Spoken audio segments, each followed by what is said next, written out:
Bonjour à tous, bienvenue à Dr Intissar encore une fois avec nous. Aujourd'hui, on va parler des cernes, cette petite partie colorée avec une texture des fois qui donne un air fatigué. Et donc, bienvenue Intissar. Merci, merci beaucoup. C'est toujours un plaisir d'être avec toi. Moi aussi. Et ma première question, ça a concerné donc quelles sont les causes des cernes et quels sont les types de cernes. D'accord. On va commencer d'abord par la définition. Alors, les cernes, c'est tout simplement la modification de la peau sous les yeux, la modification de la couleur et de l'aspect de la peau sous les yeux. Ça donne, comme tu as dit, un air fatigué, un air vieilli. Et donc, de cela découlent trois types de cernes. Nous avons en premier des cernes creux, ça veut dire des fossettes sous les yeux. La lumière, quand elle est reflétée sur ces fossettes, elle donne un aspect plus foncé qu'il ne l'est en réalité. C'est ce qu'on appelle l'effet ombre. Généralement, ce sont des cernes qui sont héréditaires, donc la majorité des membres de la famille ont des cernes creux. Et aussi, ça peut être dû à une diminution de la quantité de graisse au niveau de la peau sous les yeux. Et cela peut être dû, par exemple, à un amaigrissement très important et très rapide. Donc, la peau qui entoure les yeux fonde et donne un aspect creux du cerne. Ça, c'est le premier type. Le deuxième type, ce sont les cernes pleins, qu'on appelle communément les poches. Donc, ces derniers, ils sont dus à un glissement vers l'avant de la graisse qui entoure les yeux. Celle-ci est normalement présente pour faciliter les mouvements oculaires. Donc, avec l'âge, elle glisse vers l'avant et nous donne cet aspect de poche. Le troisième type, ce sont les cernes colorées. Alors, les cernes colorées, ils peuvent être soit bruns, et cela est dû à l'accumulation de mélanine après une exposition solaire importante, ou bien un aspect bleu violacé.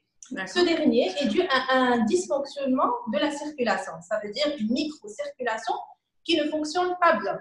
Associé à une peau très fine, cela laisse apparaître tout cela par effet de transparence. Donc, ce qu'il faut savoir, c'est que normalement, la majorité des gens, ils ont des cernes mixtes. Ça veut dire, par exemple, un cerne creux et pigmenté, ou bien un cerne creux et bleu. Et puis, je dois noter aussi que le mode de vie est très important et cela retentit de façon très importante sur la qualité du cerne. Je cite à titre d'exemple l'anxiété, le manque de sommeil, la consommation importante d'alcool ou de tabac. Donc, toutes ces choses peuvent se voir et peuvent retentir sur la qualité du cerne. D'accord. Donc, oui, moi, je pense que j'ai le cerne creux et coloré. Voilà, tout à fait, tu as pu le diagnostiquer. Pour les traitements. Si on a à choisir une crème, par exemple, tout ce qui est traitement cosmétique. En cosmétique, ce sont justement ces crèmes anti-cernes. Ils sont à base d'acide hyaluronique qui a une activité hydratante, aussi à base de vitamine C à activité antioxydante et éclaircissante. Ils peuvent être à base de caféine. Cette dernière va stimuler cette microcirculation qui ne fonctionne pas bien, va drainer un petit peu, va détoxifier. Donc, ils donnent des résultats plus ou moins satisfaisants en fonction de la gravité du cerne.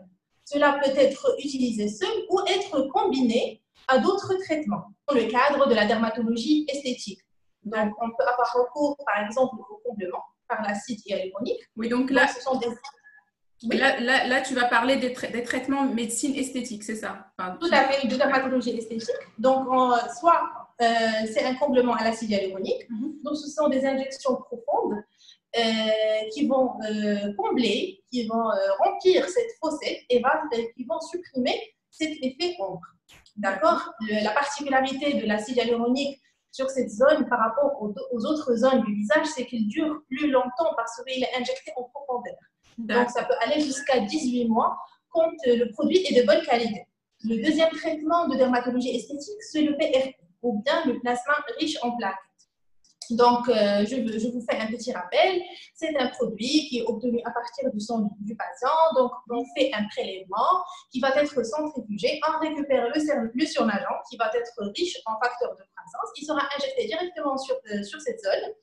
Et puis, il va stimuler la production de collagène. Donc, la peau va devenir plus épaisse et donc moins perméable, moins, je veux dire, transparente, moins transparente. D'accord. Et ensuite, va donner un pot d'éclat. Le troisième, c'est la mésothérapie. Ce sont des vitamines qui vont être injectées aussi sur cette zone et ils vont activer la microcirculation et bon, ça va détoxifier et drainer toutes ces toxines qui sont déposées au fil des années. Un traitement qui me paraît aussi intéressant, c'est la carboxythérapie. Donc, ce sont des insufflations de gaz carbonique sur cette zone à l'aide d'une aiguille très fine. Donc, on injecte du CO2 qui va se transformer en oxygène. Cette transformation va nous aider à détoxifier, à drainer, à aider la microcirculation. D'accord. Et aussi, ce qu'on appelle un véritable effet nettoyage, tout simplement, par la carboxythérapie. D'accord. Ensuite, on a les peelings. Alors, les peelings des cernes, ce sont des traitements chimiques qui vont supprimer la couche superficielle de la peau. On aura une couche nouvelle qui est plus épaisse, qui est plus claire, qui est plus uniforme en termes de couleur. On passe maintenant au dernier recours, c'est la chirurgie. D'accord. C'est ce qu'on appelle la blépharoplastie. Alors, cette technique, elle est particulièrement indiquée en cas de poche et non pas en cas de cerne creux ni de cerne colorée.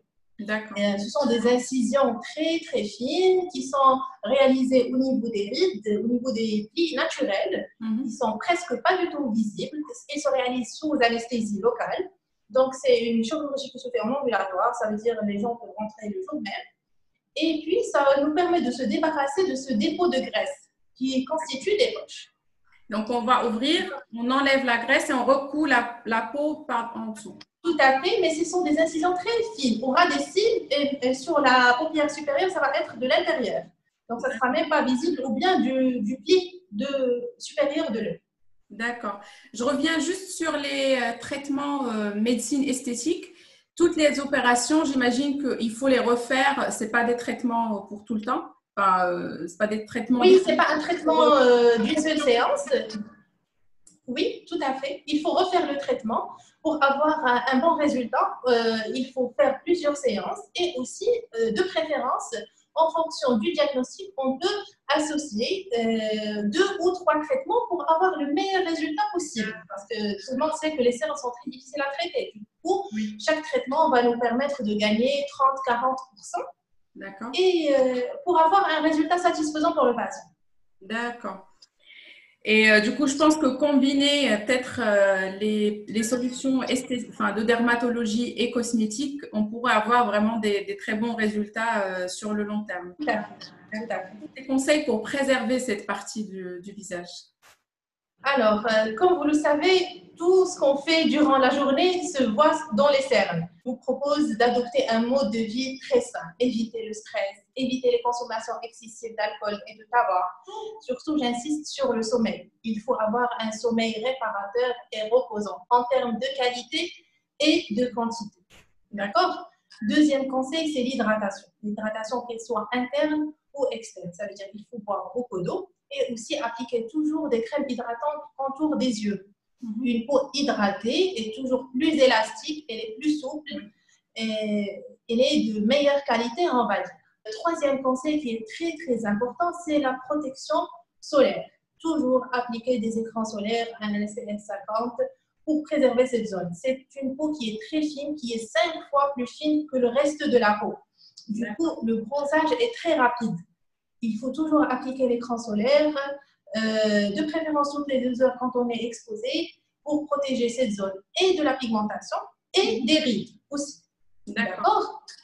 Et aussi, on peut par exemple pratiquer des petits massages d'1 minute par jour, allant du bord externe. Voilà, on tapote un petit peu du bord externe vers le bord interne. Ça permet d'aider un peu cette microcirculation et de drainer l'excès, la stase veineuse. D'accord. Écran total, en tout cas pas à ma connaissance, j'ai jamais vu d'écran total spécial contour des yeux. On utilise l'écran total classique et c'est très bien. Oui, on peut utiliser un écran spécial contour des yeux comme l'écran total classique et il est très suffisant. Il y a des gens qui ont l'habitude d'appliquer sur le visage et d'éviter le cerne, ça c'est une erreur. Oui, donc il faut appliquer sur le visage et aussi sur les cernes. Merci pour tous ces conseils et ces informations. Merci à toi. Et à la prochaine. À la prochaine. Voilà. Bye bye. Au revoir.